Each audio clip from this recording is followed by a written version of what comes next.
भगवान बुद्ध और ग्रामीणों की रोचक कहानी। भगवान बुद्ध की कहानियां भला कौन नहीं जानता। एक बार भगवान बुद्ध एक गांव में पहुंचे। गांव में कई लोग उनके घोर विरोधी थे। वे भगवान बुद्ध के भक्तों को सदा ही नीचा दिखाने का प्रयत्न करते और उन्हें सदैव भला बुरा कहते रहते थे। आज भगवान बुद्ध को स्वयं सम्मुख देखकर वे अत्यंत क्रोधित हुए और उन्हें खूब खरी खोटी सुनाने लगे। भगवान बुद्ध यह सुनकर शांत भाव से खड़े रहे और मुस्कुराते रहे। भगवान बुद्ध की यह मुस्कुराहट उन लोगों को बिल्कुल भी पसंद नहीं आई। उन्हें मुस्कुराते देखकर झुंझलाकर एक ग्रामीण बोला, आखिर आप हमारे द्वारा अपमान किए जाने पर भी क्यों मुस्कुरा रहे हैं?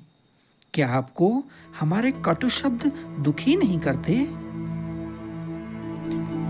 भगवान बुद्ध ने अत्यंत ही गहरी मुस्कुराहट के साथ उत्तर दिया, हे ग्रामीण, मुझे तुम्हारे शब्द बिल्कुल भी प्रभावित नहीं करते, क्योंकि मैं तुम्हारे शब्दों के साथ वही व्यवहार करता हूँ जो व्यवहार मैंने पिछले गांव में किया था।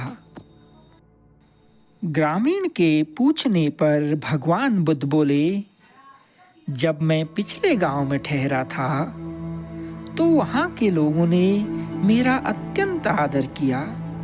वे सब मेरे विचारों से अत्यंत प्रभावित थे और मेरे द्वारा दिखाए गए मार्ग का अनुसरण करना चाहते थे। जब उन्होंने मुझे देने के लिए फलों और मिष्ठानों से भरी हुई एक टोकरी भेजी तो मैंने प्रेम से अस्वीकार कर दी।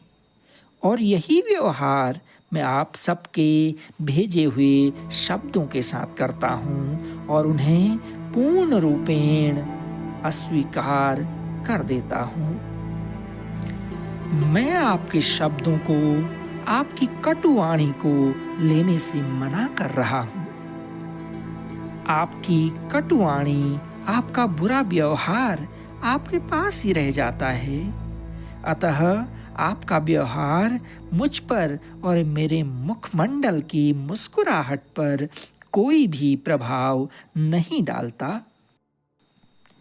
भगवान बुद्ध की यह बात सुनकर ग्रामीणों को अपनी गलती का एहसास हो गया और फिर उन्होंने उन्हें बिल्कुल भी भला बुरा न कहा, वरन उनके विचारों पर गहराई से विचार किया और उनका सम्मान करने लगे।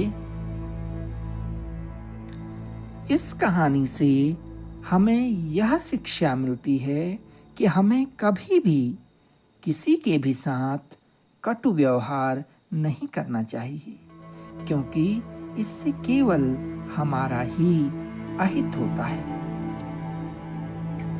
और इसके साथ ही हमें यह भी समझ में आता है कि यदि कोई हमारे साथ बुरा व्यवहार करता है तो यह हम पर है कि हम उसे हृदय पर लें या यूं ही लौटा दें।